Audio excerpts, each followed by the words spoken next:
Jacob Vandersteen here with Richard Davis, Enterprise Resilience Practice Leader. How's it going today, Rich? It's going well, thank you, Jacob. It's cold as usual, but lots to talk about, lots of developments and late breaking news as it relates to what's going on in the world of AI and how it implicates our lives. Delighted to be here.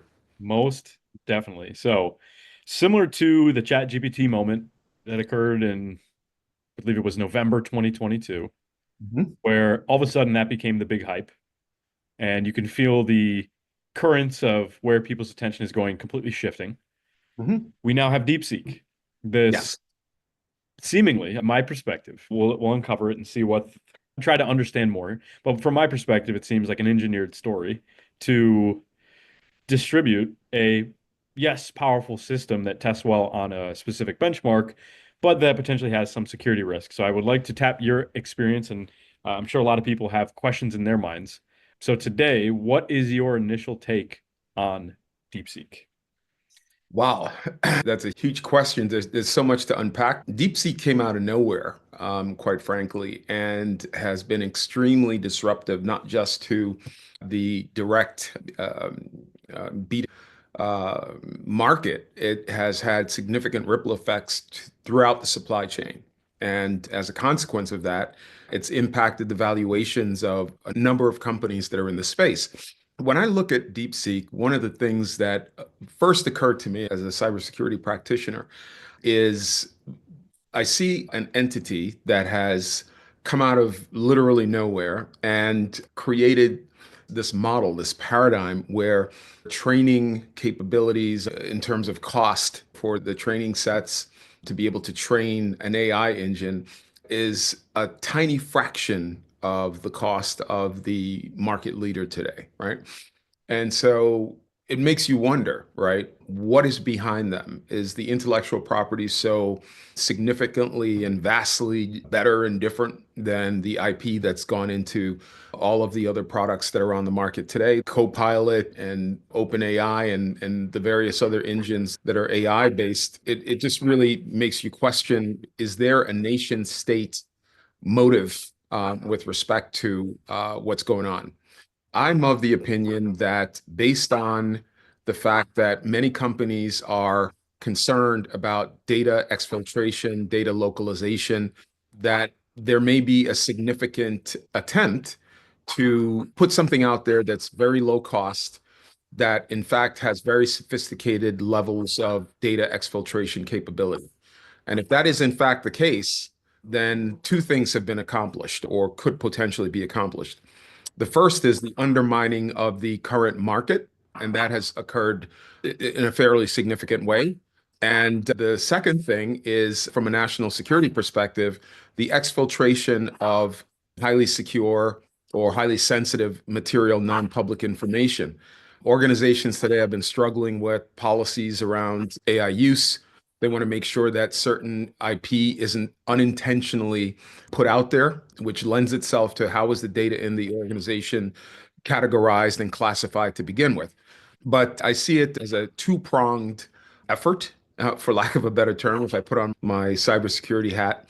And there are ways to mitigate some of these concerns.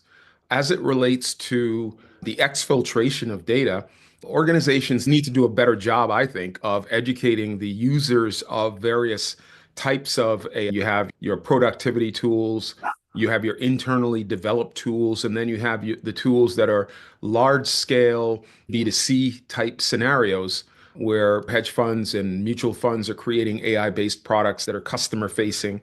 And it's really important to educate people that everything is not all what it seems to be. In many cases, having that policy level control within the enterprise, I think, is extremely important. But then having the technical controls is also extremely important. You've got to localize the data on a jurisdiction level.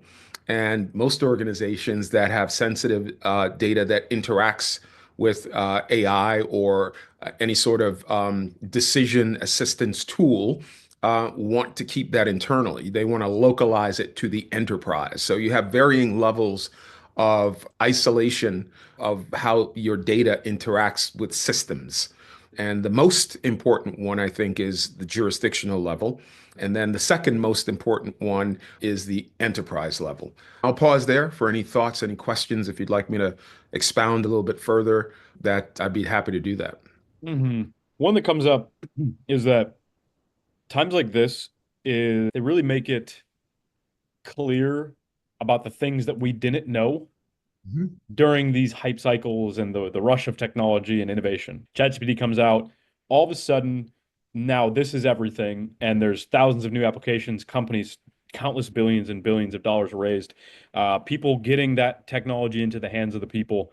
And as an innovator, it's easy to sit in that this is the known, Mhm. and I just need to make use of what the known is. But then this moments like this create what that understanding of the unknowns. And in this nation state potentiality theory, we could call it, is seemingly the type of operators that would be able to sit outside of this innovation paradigm enough to be able to engineer something and say, how do we really mess with this? How do we mess with this and take advantage of this zeitgeist, this drive that all these people have? Now it's some hedge fund that does that. The image that comes up is just this guy meditating on a lily pad, and all of a sudden he just says this. He's running his hedge fund, and I now understand how to create the best AI models with no cost or lower cost. It's It's too good to be true. yeah. And then the other part of that is the understanding that to bring down the markets in the United States to lessen the rush, and we still don't know the full impact of what this will be, but obviously the immediate impact has been markets coming back, but markets always come back. So I'm not buying too much into that. What I'm saying though is that the thing that would have to happen is exactly what happened. All of a sudden, the whole thesis of United States driven artificial intelligence development has been seemingly on the surface invalidated. So now it's all of a sudden, if we can, and things like this do happen. You have better mathematics, better inferencing, better things along that AI model development pipeline that can happen. But to go from billions to, yeah, we just did it with our side cash, our 5 million here. It's quite the story. So, what lessons can we draw from that? I think one of the lessons we can draw from that, I'm reminded of a quote by Alan Greenspan some years ago. He coined the term, I don't know if he coined it necessarily in as much as repeated it in the context of investment. The term was irrational exuberance, right? There tends to be, whenever we have these innovation cycles, there tends to be a lot of hype in the markets to obviously get consumer interest and create the fear, uncertainty of doubt and the FOMO, fear of missing out from a corporate competitive perspective. That exuberance lends itself to rapid, unfettered adoption without a true appreciation of the risks. And I think what's happened is there are folks that are drawing back because there is now awareness and some degree of education about the risks. But when I look at a company like that, what also comes to mind are comments, that have been made recently about the American desire to celebrate the jock as opposed to the math champions, right? I'm drawing a blank on who recently stated that, but he was just Vivek Ramaswamy. He made that statement in reference to the fact that in China and various other countries, there's emphasis on math, physics, chemistry, life sciences, physical sciences, et cetera. So the possibility that what has been developed in what we see in DeepSeek is really the possibility that is a function of the cultural advancement or cultural state of affairs as it relates to the brain power that exists there. There's always that possibility that it really is what it seems. Mhm. And I think that there's a lot of concern about that, obviously. But then again, we have to be cognizant of the fact that simply having these capabilities and talking about them lends itself to rapid adoption with a lot of risk. But at the same time, there is the distinct potential that there's a seismic shift that's taken place in terms of the AI arms race. And that's what it is. Make Yeah. no doubt about it. If that's in fact the case, then there's a lot of concern. How are they achieving these phenomenal results? at such lower costs. It's truly disruptive, not just from a commercial level, but also from a national security level. And the take that I have is that it's extremely important to exercise caution, whether as an individual or as a corporate entity. Yeah, and I would have to do a little bit of research on this. I don't know if they've created a different architecture than the trans. So is it still a transformer architecture? Because if you know the story of attention is all you need, the paper from 2017, I'm sure you're familiar with that. That was basically the invention of the transformer by a set of Google engineers. The interesting bit about that, it's a very short paper. I think it's 10 maybe pages, maybe 20. It's short for some radical innovation that it really ended up being. An interesting story behind that is that one of the engineers, it was a team of three, he was watching a movie where there were aliens in this movie, and the aliens were communicating through single symbols. And so they could say as much as we would say in thousands of hours of information in just a single symbol. So like Mhm. the whole people that they show the symbol and then everybody would know exactly what's being said of that alien. And that was what drove him to adjust the mathematics that created the transformer architecture. So I would have to, we'd have to do a little bit of research to see if they did make some fundamental difference at the architectural level to their model. But if not, then it's going to have to leave a lot of people scratching their heads as to exactly how this was possible. Exactly. And so when you have shifts like that, for example, the US paradigm for years has been to have significant technology advancements operate in the realm of the government, in the realm of the NSA, et cetera. InQtel, incubating various companies that have advanced capabilities. And over time, as the capabilities that they have internally advance, then there's gradual release into the public domain. And I'm of the opinion that it's highly unlikely that it's merely just some dude sitting on a lily pad. And I think that there has to be some nation state impetus or support behind it. And I think what was also interesting was the attack that impacted them. There are just too many variables out there that would lead me to believe that was a nation state involved in the development and deployment of certain aspects of the capability, and was a nation state involved in probing the infrastructure in the form of a cyber attack. The best way to understand architecture or the way something works is to pen test it. And working with a company not too long ago that had a ransomware attack where the threat actor left a message on the screen saying you failed your pen test. So there's a lot of things that are going on. There's a lot of speculation. Obviously, I'm speculating, Mhm. but the level of advancement that we're seeing shifts everything tremendously. I like to go back to Moore's Law that basically describes how innovation doubles over some set period of time, whether it's the density on a storage device or the compute power in a chip, which obviously, correlate. But this is a whole new paradigm. We're in uncharted territory at this time. Mm. Good. It's a good place to be in. And so I think the true value so far in this conversation for the enterprise executives and the people listening is to understand that a healthy degree of skepticism could prevent your organization from being manipulated and data exfiltrated and other things happening that are not good. Because at the surface, let's say, and it was just before we started recording this, and I don't remember the bank, I believe it was Morgan Stanley or somebody. Maybe I won't throw a name. It's a bank, all right, a big bank. I read an article, and people could look it up that said, "Hey, we need DeepSeek in our infrastructure. We need to utilize it." And so there's a personal profit drive because they're looking at what they're spending on OpenAI or other forms of language models, and they're saying that's $100 million. If we use DeepSeek, we're paying next to nothing or nothing. And so that profit motive could be quite risky.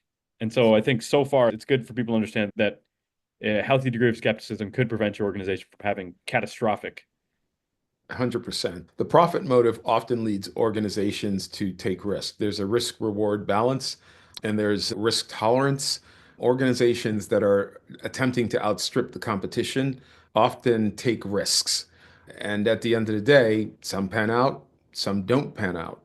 I think it's also important to recognize that the regulatory environment is very stringent, particularly in Europe.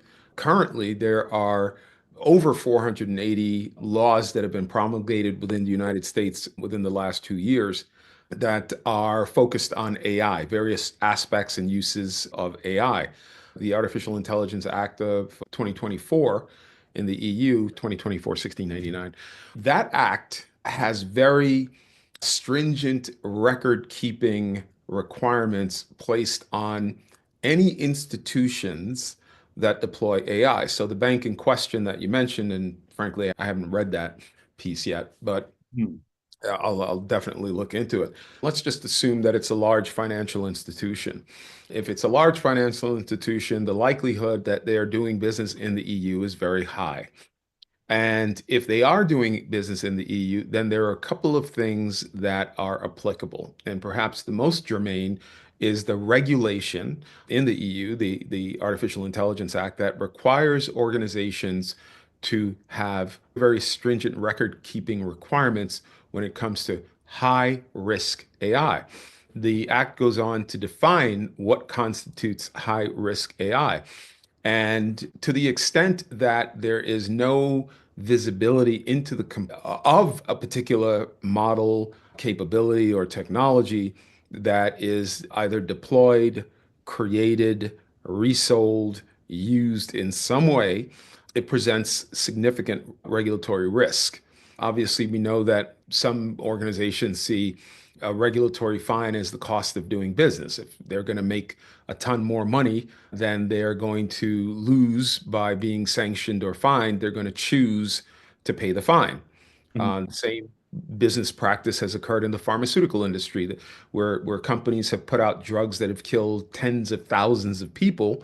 The profits that they've made from putting those drugs out there into the marketplace exceed the fines or the settlements that they have incurred, right? But to the CEO, CFO, CIO, CTO, CISO of the bank or the institution that suggested that they shift their model in order to implement DeepSeek, I would strongly urge them to slow their roll. Yeah, Okay. Because even if we don't have the stringent regulations here in the United States, and even if those regulations in the United States that are pertinent to them are being relaxed, you will have an obligation to meet even more stringent requirements if you want to do business in the EU. It's that right. simple. Okay. And all the likely existing liabilities that occur that are defined on a software level, and this would probably trigger those as well. If in the United States, even as we're deregulating and seeking to potentially open up the AI field, we'll see how that all plays out. But you get what I'm saying. Your product 100%. liability is 100%. still You going to know, apply to your usage of the AI model, even if there's not an exact specific regulation stating that you're using exactly. unique artificial intelligence models. Exactly. That's exactly right. So it is Goldman Sachs. And I will read the quote. Not sure who is, oh, Victor, whoever Victor is. I will, tech startups, that's the article here. Goldman Sachs Chief Information Officer Marco Argenti told me his team is also interested in using DeepSeek, but the model needs to go through a security screening that's presumably to guard against hidden data known as prompt injections, which is a security concern for any company that uses an AI model. So I think and I want to paraphrase using DeepSeek. I want to paraphrase some of what that executive stated. I think it's more around DeepSeek-like capabilities, right? Mm. That come with DeepSeek-like cost control and cost benefits. That's probably a more reasonable and every organization that I'm familiar with today at an enterprise in insurance or banking or in the pharmaceutical industry, in the energy space, in every enterprise that I've read about or any of the executives that I've spoken with will undoubtedly subject AI or any software that they implement in the organization to very rigorous, to the extent a regulated entity, they will subject them to a very rigorous cyber and privacy assessment.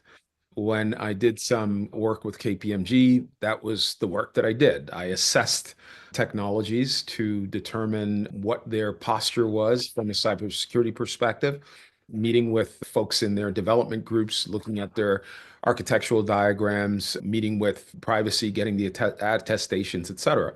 And there's also the role of cyber liability insurance, right? If there's a potential high risk solution that's being deployed, what you'll end up doing is you'll make sure that the proper limits are in place to mitigate certain risks. You want to transfer that risk. But yeah, it's getting hot.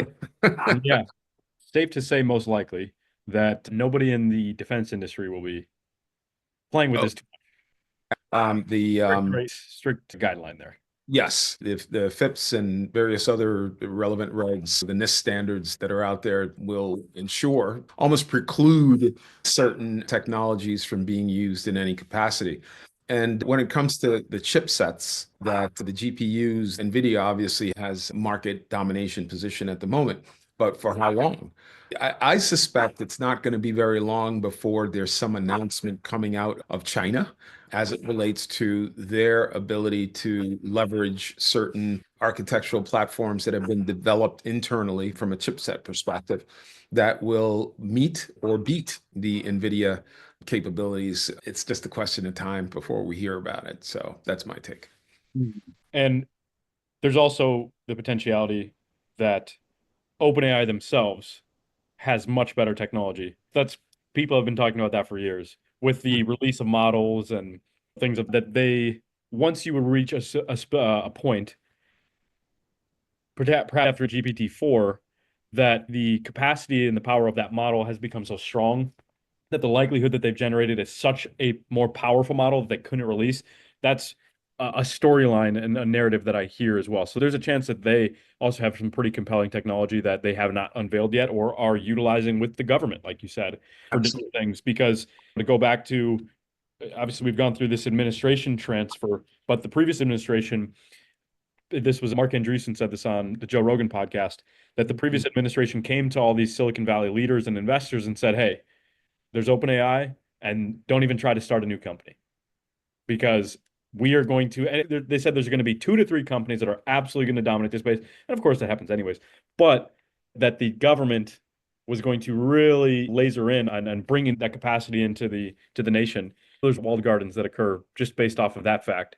What I'm getting at here is OpenAI really never unseated itself. They've now, again, it's short time frame, but there's been an unseating moment and they still have Yes. not unseated themselves. And whether there's more behind the curtain that we don't know, we will find out. But I think you mentioned this term earlier, but it's really just there also is an economic war that has been going on between the United States and China. So something like this is not outlandish for the perpetuation of that. Oh, absolutely. And as to your earlier comment about something behind the curtain, there is always something behind the curtain. Mm, Okay. There has always been a very close government, military, industrial type hegemony, for lack of a better term, where you have the government and the military working closely with the private sector to ensure that the economic viability and stability of the country is maintained. So there is always something behind the door. That having been said, the same goes for China. The same goes for companies that are and there are tangential industries, the materials industry. When I say materials, you have exotic materials that are used in certain compute environments. And as the innovation in those industries continues, there are outputs, there are products that are created, that are spawned. They may have a particular use case as it relates to defense, or they may have a particular use case in the chemical industry, et cetera. But these materials that allow or facilitate computing at higher temperatures, along with other advancements in quantum compute capabilities, coalesce in some form or another to give some leapfrog competitive advantage for some period of time. A lot of companies like OpenAI, if they have a pipeline that we don't see behind what's behind the curtain, they may lag in the public sphere for some period of time until such time as, based on needs, other technology comes out from behind the curtain. It's always about control, right? Everything that's used for commercial purposes today, whether it's componentry in Windows operating systems, componentry in every technology that's used today for business uses, even the business models themselves have been adopted by threat actors and are being used. And we have a term called living off the land, where threat actors take tools that are normally used for IT administration and they use them for lateral movement. They use them because they don't trigger, in most instances, or in many instances, they don't trigger observation. They're not seen as their use isn't anomalous. But we have other detection capabilities that are AI driven that look for anomalies in behavior patterns. And these are increasingly AI powered. It's a lot to keep up with, but it's important. So let's put our skeptics hats aside for a little bit and let's talk about bringing something out from behind the curtain. I am a very selective person, but I think this is extremely relevant. I want Yes, to talk yes. about Wealthier ProCap, and if we were an organization that wanted to test out models or really be smarter about our AI development, our SDLC, our new products deployment and innovation, what is Wealthier ProCap and how can that help us with vulnerability management and also everything I just discussed there? I'm going to talk about it in terms of if I had my druthers, right? If I were a CISO or a CIO or a CTO of a company and I was concerned about vulnerabilities in my organization, I'd want to be able to have a dashboard that would give me a sense of what componentry in my organization, both from a software perspective as well as a hardware perspective, has potential vulnerabilities. And I'd want to be able to take that information and map out a business process and see what components in that business process are the weak link. I'd also not only want to be able to do that within the enterprise, I'd want to be able to do that throughout my supply chain. And today, if I were to ask an IT or a business executive if they have the ability to do what I've just said, the business person might say, I don't have that requisite visibility. It would be nice. The IT person might say, oh, I have lots and lots of tools that give me visibility over here, over there. I can look at this application, that application. I can look at this piece of hardware, et cetera. And essentially, it would be very difficult. So what we've done at Wealthier is we have obviously surveyed the industry. That's part of what I do is look at the capabilities that are up and coming, burgeoning capabilities, and identify them as meeting certain enterprise requirements. We at Wealthier have the ability to help organizations get visibility through a single pane of glass into the software componentry and align it with the hardware componentry such that you have a better picture of where potential vulnerabilities exist in your business process, not just the applications. That's easy. Anybody can look at an application or a piece of hardware and look at the firmware, rev level, et cetera. But we've taken it a step further, right? Because at the end of the day, it's all about the business processes. And if you can extend that visibility into the supply chain, if you can use things like a software bill of materials, okay, to look at the componentry in your enterprise, in your applications, in your business process, because the business process is comprised of multiple applications and may involve multiple vendors. And the challenge that organizations have with the vendor, the third party supplier supply chain, is they have legal obligations without having the requisite physical control or ability to delve into what's under the hood. And we've developed a paradigm, a framework that would allow organizations that have these very complex business processes, critical business processes, to get their suppliers to provide bills of material, but do so in a highly secure way. Okay. That is the key to ensuring, in my estimate, that is the future of supply chain integrity. Being able to have your supplier willingly provide a true state of affairs as it relates to the componentry that they use to deliver services to your organization will only help you become more resilient and tighten the relationship between the enterprise and those suppliers. And so we have paradigms and we have an offering that allows executives, and whether they're on the business side or on the IT side, to avail themselves of these capabilities in a way that aligns with their financial structure, their financial strategy. For example, many organizations would place a spend like that in OpEx, right? Operational expenditures, which has different implications from a tax perspective. And then you can look at other organizations that like to assign certain spend to CapEx. And there are characteristics that the solutions need to have to fit into one or the other bucket. And with CapEx, it's more of creating an asset that is unique or bespoke to the organization. It's a little bit more nuanced than that, but we've really thought this through. We have an excellent team of professionals with 30 plus years of individual experience in a variety of different fields. I happen to have a legal background. I got my JD back in 98 from the same university where RFK was a professor and where Kash Patel, who was a PACE graduate in 2000, I think it was 2005. Wow. And yeah, no, he's slotted to be I head, right? Yeah, so we come from the same alma mater, but I'm not saying Kash Patel is a part of our team. What I'm suggesting is that we have the requisite expertise, subject matter expertise to solve a lot of different problems, whether it's in the cyber realm, the legal realm, the financial services realm.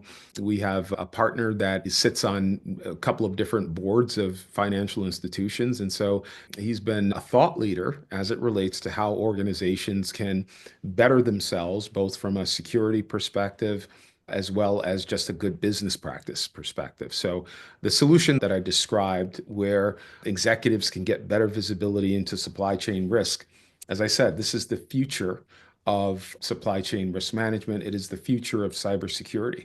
Tangential to that visibility into componentry and business process is the ability to deploy wear resistant and quantum secure data storage. There's some innovations that we have patented that can help organizations become post-quantum cryptography ready. And so, again, we are on the forefront of many innovative ways to help organizations in this ever-evolving regulatory and threat landscape meet their regulatory obligations, but in a way that also protects the organization from the threats that are out there. So to close, let's use one example here. Let's say we had Marco from Goldman Sachs here with us. How would ProCat work out for him? What would be the steps of the processes, and what would we be doing to assist them in this effort or other efforts? Could be just general SDLC, things that real world case example that we can leave people with when it comes to this technology and the approach. So, as a financial institution, Goldman has a stellar record over many years. One of the things that we can do is implement holistic single pane of glass visibility for executives that are concerned about the integrity of the AI data that they're using to form their models. We can, in no uncertain terms, provide the requisite proactive visibility such that it's not a reactive process. They can know exactly where certain vulnerabilities exist, whether it's a zero-day vulnerability or a vulnerability that has been exploited in the wild. We can provide that level of visibility not just within the enterprise, but also within the supply chain. One of the things that's also tangential to that activity, and I keep talking about the third-party suppliers, is ensuring that the contracts, the MSAs, the SOWs that under which the services are delivered to the enterprise contain the requisite legal language to provide for the relationship that is necessary for that information sharing, which in turn lends itself to having a closer, better, more transparent relationship with their suppliers. Fantastic. Rich, thanks for this. I'm sure a lot of people will be all over this content about DeepSeek. And if you guys want to stay up to date with more information on the front edge of cybersecurity, technology, finance, banking, go ahead and subscribe to the Wealthier YouTube channel. And we will see you all in the next video.